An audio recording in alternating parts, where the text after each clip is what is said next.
বিজেপির জমানায় নাগরিকরা সুখিতে নাই। নাগরিক সুরক্ষা মঞ্চ, মুসলিম সুরক্ষা মঞ্চ, মসজিদ সুরক্ষা মঞ্চ, মাদ্রাসা সুরক্ষা মঞ্চ, অনেক কিছু সোনামুড়াতে হচ্ছে। 25 বছর এগুলো প্রয়োজন হয়নি।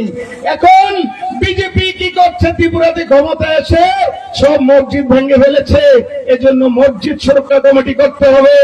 এরপরে নাগরিকদেরকে লাঠি দিয়ে দৌড়াচ্ছে, তাহলে নাগরিক সুরক্ষা মঞ্চ করতে হবে। এরপরে মুসলিম যুবক সুরক্ষা মঞ্চ, অনেক কিছু করে ফেলেছে। কারণ বিজেপি মুসলমানের শত্রু, সেটা আমার মুসলমানদেরকে প্রমাণ করার জন্য অনেক কমিটি 25 বছর কোথায় ছিল? সেটা হয়েছে কার? ওই যে সোনামুড়ার এমএলএ শ্যামল চক্রবর্তীর নেতৃত্বে। শ্যামল চক্রবর্তী মুসলমানের দরদি। আজকে আমি একটা প্রশ্ন করতে চাই, বাবারা, যারা এখানে বয়স্ক বাবারা আছেন, মায়েরা আছেন, তাদেরকে প্রশ্ন করতে চাই, ওই 2018 সালে ধনপুরের কোন মুসলিম ভোট দেয়নি, সোনামুড়ার কোন মুসলিম ভোট দেয়নি, বক্সনগরের কোন মুসলিম ভোট দেয়নি। আজকে 7 বছরে ধনপুর কি একটা মসজিদ ভেঙেছে? সোনামুড়াতে একটা মসজিদ বিজেপি ভেঙেছে। বক্সনগরের বাসী আপনাদেরকে জিজ্ঞেস করেছি, আপনাদের কি একটা আজান বন্ধ হয়েছে? হয়নি তো। তাহলে কোথায় মসজিদরা ভাঙলো? মসজিদ সুরক্ষা কমিটি লাগবে। নাগরিক কোথায় অত্যাচার হলো? মুসলিমরা নাগরিক সুরক্ষা মঞ্চ তৈরি করতে হবে।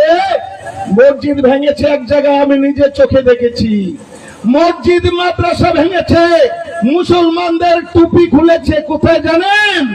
সেটা একটা জায়গা আছে সিপিএম এর মোবাইলের মধ্যে।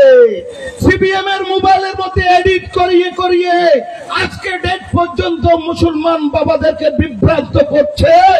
উত্তরপ্রদেশে, ওই আসামে, ওই ধর্মনগর মসজিদ ভেঙে ফেলছে বিজেপির লোকেরা।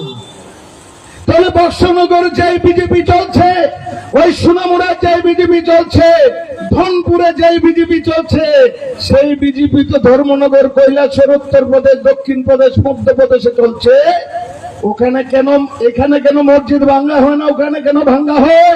সেটা ভণ্ডামি বন্ধু। মোবাইলে এডিট করে আমার সরল সোজা 5 ওয়াক্ত নামাজ পড়ে নেওয়ালা বাবারা, মুমিন বাবাদেরকে বিভ্রান্ত করছে ধর্মীয় সুরসুরি দিয়ে, যে বিজেপি মুসলমানের শত্রু। আজকের দিনে দায়িত্ব নিয়ে বলছি বন্ধু, একটু মনে করিয়ে দে, বিজেপি মুসলমানের শত্রু। বিজেপি মুসলমান